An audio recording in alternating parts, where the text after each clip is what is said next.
일단 처음에는 건축직이라는 전공이 있는지, 직렬이 있는지 제가 몰랐어서 그냥 일반 행정 직렬만 있다고 생각을 해서 일반 행정 공부를 하고 있었는데, 공부를 하다 보니까 알게 된 거죠.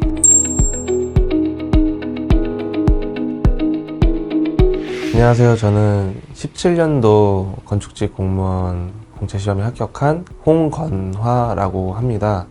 지금은 용인시 기흥구청에서 건축 업무하고 있고, 불법 건축물 단속 업무하고 있습니다.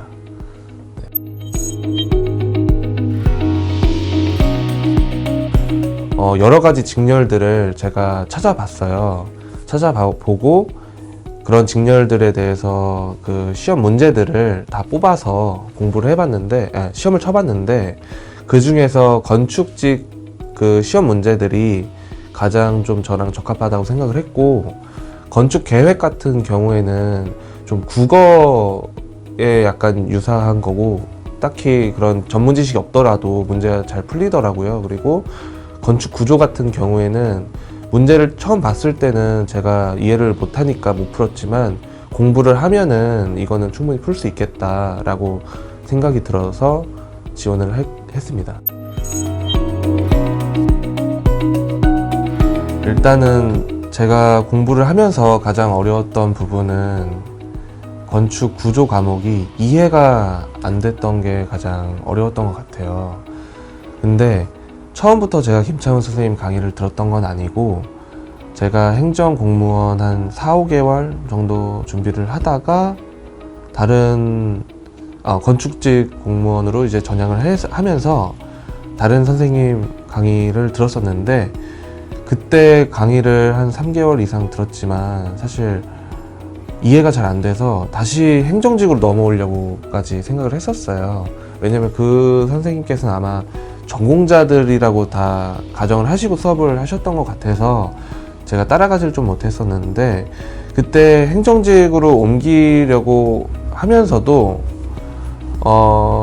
그냥 마지막으로 건축 공무원 카페에 준비하는 분들 있는 카페를 들어가서 합격 수기를 좀 보고 있었는데, 어떤 분이 굉장히 상세하게 그 수기를 써주셨는데, 과목별로 다 이제 수기를 써주셨는데, 그 중에서 구조 과목은 웬만하면 김창훈 선생님 강의를 들으세요 라고 말씀을 하시더라고요. 그래서 그때 김창훈 선생님을 좀 알게 돼서 오리엔테이션을 한번 들어봤습니다.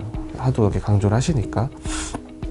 그때 들어봤는데, 그 오리엔테이션 강의에서 제가 여태까지 3개월 동안 이해하지 못했던 그 개념을 설명을 해주시는데, 그때 오리엔테이션 강의에서 이해를 하게 된 거죠. 제가 그런 건축 개념들을, 기초적인 거를. 일반 행정직 공무원을 하려면 모든 과목에서 90점 정도 고득점을 맞아야 되는 상황이었는데, 건축직 공무원 같은 경우에는 그것보다는 훨씬 더 여유가 있기 때문에 내가 못하는 과목은 좀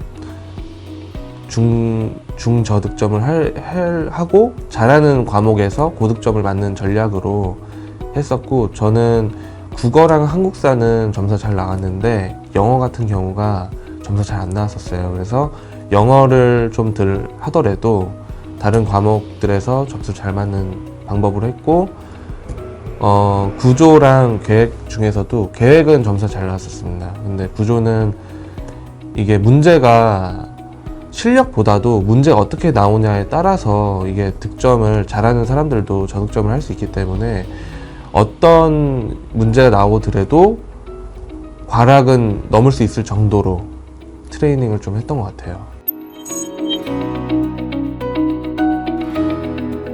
이제 건축 공부가 처음이다 보니까 두 과목이 있잖아요. 건축 구조랑 계획 과목이 있는데, 건축 계획 과목은 아무래도 약간 독해력이나 뭐 국어 같은 느낌이 들어서 공부를 그렇게 많이 안 해도 쉽게 풀 수도 있었고, 또 공부를 하게 되면 암기가 잘 되니까 저거 문제를 잘 풀 수 있었는데, 구조 과목 같은 경우에는 이제 이해가 되지 않으면 암기 자체가 되기도 힘들고, 암기를 했다 하더라도 문제에서 응용이 안 되기 때문에 이해가 되는 게 좀 중요하다고 생각했고 이해하기가 좀 어려웠었어요.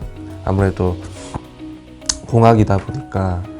그런데 이제 김창훈 쌤 강의를 들었을 때는 이해가 잘 돼서 암기도 잘 할 수 있었고 그래서 응용도 잘 됐던 그런 것 같습니다. 비전공자들도 쉽게 이해를 할 수 있게끔 강의를 해주신 그 강의력, 그리고 제가 합격을 하고 나서도 지금 동기들이나 후배 선배들한테 물어보면은 전공자들도 창훈쌤 강의를 듣고 개념을 새로 알게 됐다, 뭐 이렇게 얘기도 많이 하시고 해서 이해를 할 수 있게끔 만드시는 그런 강의력이 가장 장점이었던 것 같아요. 공부를 했을 때, 그리고 이제 공부가 끝났을 때를 돌이켜 보면은 합격을 하는 사람들은 슬럼프를 좀 빨리 극복을 한 사람들이 결국엔 좀 단기 합격을 하신 것 같아요. 근데 공부를 하면서 슬럼프가 없는 사람은 없거든요. 고승덕 변호사 아닌 이상. 그러면은 슬럼프가 빠졌을 때, 아, 내가 이렇게 남들 공부 열심히 하는데 내가 이렇게 슬럼프를 빠졌다라는 생각을 하면 오히려 그 슬럼프가 더 심해지고 길어질 수 있으니까 누구나 다 이런 슬럼프는 있다라고 생각을 하고, 남들도 다 이런 슬럼프가 있는데 내가 여기서 이 슬럼프를 빨리 극복을 하면 내가 더 앞서가는 거다라고 생각을 하시면 좋을 것 같아요. 내가 슬럼프에 빠졌다고 내가 뒤처졌다고 생각하지 말고, 슬럼프에 빠졌을 때는 여기서 빨리 탈출하는 거를 생각을 하시면 더 단기 합격에 가지 않을까 이렇게 생각을 합니다. 그러니까 수험생 여러분, 포기하지 마시고 끝까지 열심히 하시기 바라겠습니다. 화이팅!